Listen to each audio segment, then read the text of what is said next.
Kenapa itu ya? Orang Jakarta tahu nggak Kak? Bahkan mereka makan tuh paling banyak 2 kali sehari. Rata-rata 1 kali mereka kuat. Itu kenapa Kak? Ada apa dengan pikiran orang Jakarta Kak? Kenapa orang Jakarta? Aku kan punya teman Kak. Ada yang dia kebiasaan.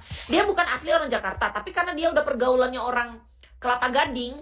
Dia makan 1 kali sehari Kak. Itu kenapa? Jumat malam jalanan penuh. Orang pada balik keluar Jakarta, Depok, Bekasi, Tangerang. Padat gitu ya. Makan ya tetap Kis buat kesehatan. Tuh tadi hidup tuh bukan cari makan, cari perjuangan. Rata-rata kalau orang Jakarta. Berarti aku salah tuh yang temanku kemarin itu beda ya dia.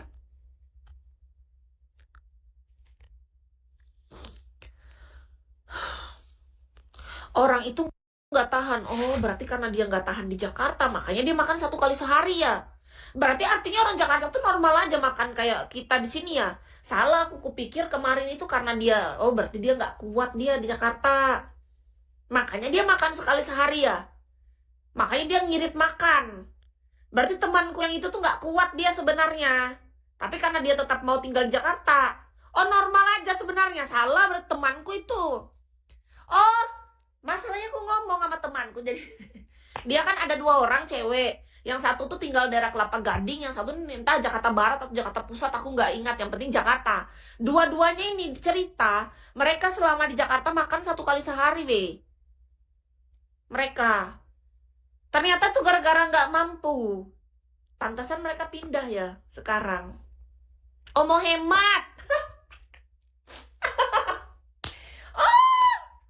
Oh iya, berarti itu mereka bukan karena mereka asli, karena udah tergaul sama orang Jakarta ya. Salah aku menanggapinya kemarin. Kupikir karena orang Jakarta, kenapa kataku orang Jakarta makan 1 kali sehari?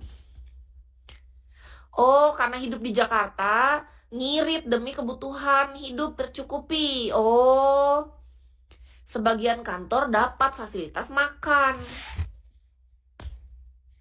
Dia tetap mau tinggal di Jakarta di kantor. Oh, berarti emang gak cocok kayaknya aku kalau tinggal di Jakarta. Tapi kalau cuma liburan cocok.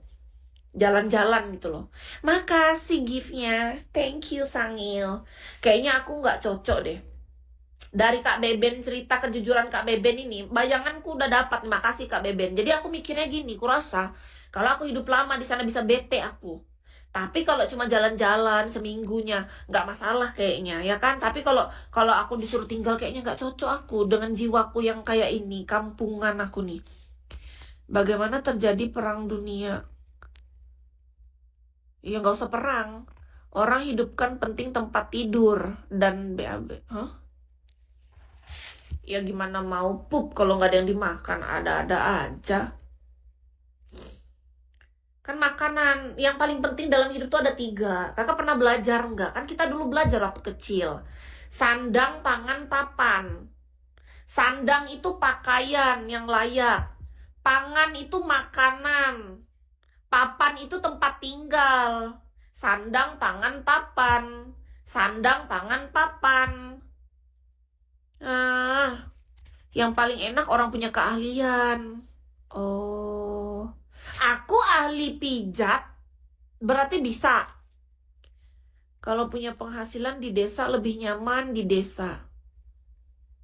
Aku ahli pijat, aku bisa mijatin, berarti aku bisa sebenarnya hidup di Jakarta. Yang penting happy dulu. Aku bisa pijat. Misalnya aku nih, anggap aja aku ambil penginapan daerah Cepet, apa tadi? Cipetet. Cipat, Cip, apa tadi namanya Kak Beben?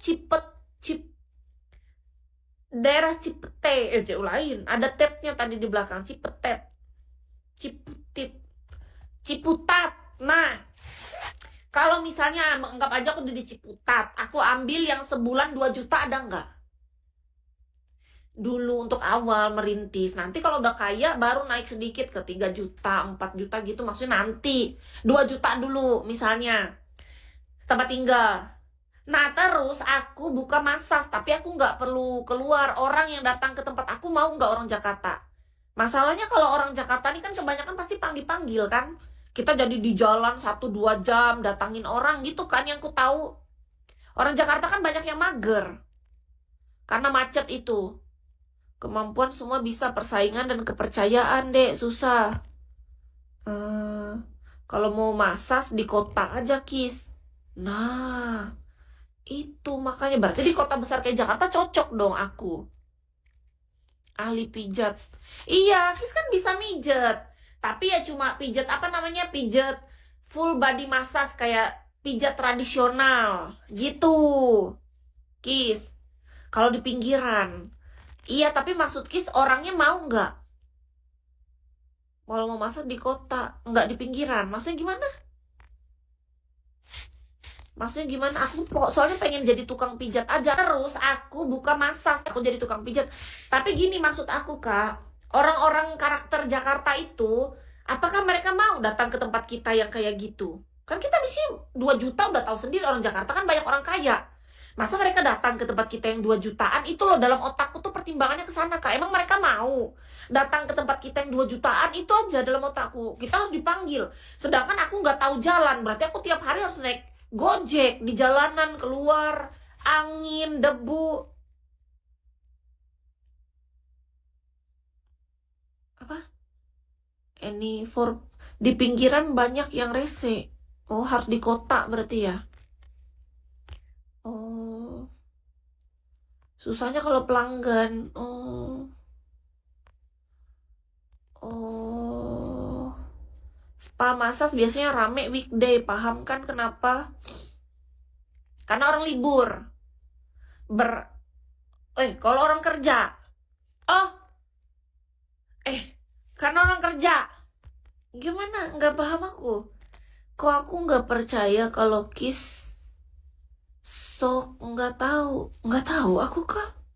Apa? Apa yang aku tahu kata kakak? Aku nih harusnya kemana? Ke kota aku cocok ku rasa. Weekday rame, weekend masa sepi. Alasannya gara-gara apa? Gara-gara weekendnya kemana? Mereka jalan-jalan ya? Aku nggak terlalu memperhatikan sih sejauh aku spa massage ini. Harus keliling cari pelanggan. Waduh, keliling. Oh, oh. Spa massage biasanya kan loh. Weekend para lelaki kembali ke keluarga. Oh, rata-rata punya keluarga. Tapi kan aku nggak nanya sama semua orang, Kak Beben. Itu perbedaan sama orang lain. Gini loh Kak Beben, aku kalau handle massage, nggak pernah mulutku nih gacor kayak di Bigo. Nggak pernah aku jadi orang yang seember bocor. Enggak. Aku diam. Aku hanya bicara secukupnya. Kalau orangnya cerita tentang hidupnya, aku dengarkan. Aku tanggapi secukupnya. Selayaknya terapis. Nggak banyak bacot, Kak. Tapi kalau orangnya cerita, aku jadi tahu kalau dia punya istri. Karena dia cerita gitu loh. Tadi istri saya lagi ngantarin anak sekolah gitu. Berarti aku tahu, oh dia punya istri. Tapi kalau enggak, biar 100 orang yang udah aku pijetin, aku nggak tahu. Status dia, entah dia duda, entah suami orang, entah pacar orang, nggak tahu, Kak. Hingga detik ini. Jadi Kis tuh jarang tahu detail tentang siapapun yang massage. Tapi yang aku tahu, yang penting aku hafal ketika aku nge-treat orang ini, orangnya sukanya apa. Gitu, kita hafalin treatment kita ke orang ini aja yang kita pelajari. Bukan tentang dunia privasi dia. Iya, jadi menurut Kis, ketika kita bekerja, kita fokuskan kerjaan kita apa. Kita tawarannya jasa apa. Kalau jasa massage, ya kita fokuskan ke massage-nya lah. Bukan tiba-tiba kepo sama hidup orang. Kecuali orangnya yang bercerita. Orangnya butuh kita sebagai pendengar yang baik. Aku siap. Siap banget aku. Jadi menurut Kis pribadi, Kis seneng. Kalau ada orang yang mau bercerita, ya ayo gitu. Ngantar di weekday rame, di weekend enggak. Kis malah nggak mengarah ke sana selama ini karena pikiran Kis ya Senin sampai Minggu bagi Kis sama. Mau orang datang mau enggak, di hari apapun tuh Kis kan terima. Kis buka setiap hari. Ini IG Kis. Aku kan buka setiap hari. Aku melayani masa setiap hari. Cuman bedanya kalau di Palangkaraya beda, Kak. Aku kan kerja di Bali nih sama bos. Kalau di Bali sehari kita bisa handle 8 orang. Rata-rata. Kalau di sini kita handle paling banyak 3 orang. Di sini di Palangkaraya itu bedanya. Kalau di Bali banyak, bisa jadi di Jakarta mungkin kita handle sedikit, tapi kan kita up ininya. Jadi kan walaupun 8 orang dengan 3 orang di Jakarta sama jadi jatuhnya, ya enggak sih? Sama kayak di Solo, Jogja, Semarang, weekend masa sepi, weekday rame. Oh, kayaknya aku harus segera ke kota deh. Kayaknya aku cocoknya di kota ini. Lelaki itu pijat di jam istirahat. Oh, ada yang ngaku gitu, tapi cuma 1 orang. Kalau yang di sini, kalau yang di Bali banyak yang cerita kayak gitu, tapi kalau di sini dia ada 1 orang dia cerita.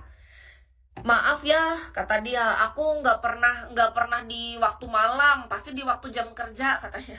Ada yang cerita, tapi Kis nggak nanya. Jadi orangnya yang cerita, Kak Beben. Kalau orangnya yang cerita ya aku dengerin, aku jadi tahu, oh dia punya istri, oh dia punya anak. Dia cerita sendiri. Kata dia, aku datengin lagi jam kerja, katanya. Pantesan dia datang ke sini pasti pakai seragam kerja terus. Pakai seragam dia. Oh, oke. Berarti orang yang pakai seragam kerja itu dia nyuri-nyuri waktu kerja itu ya.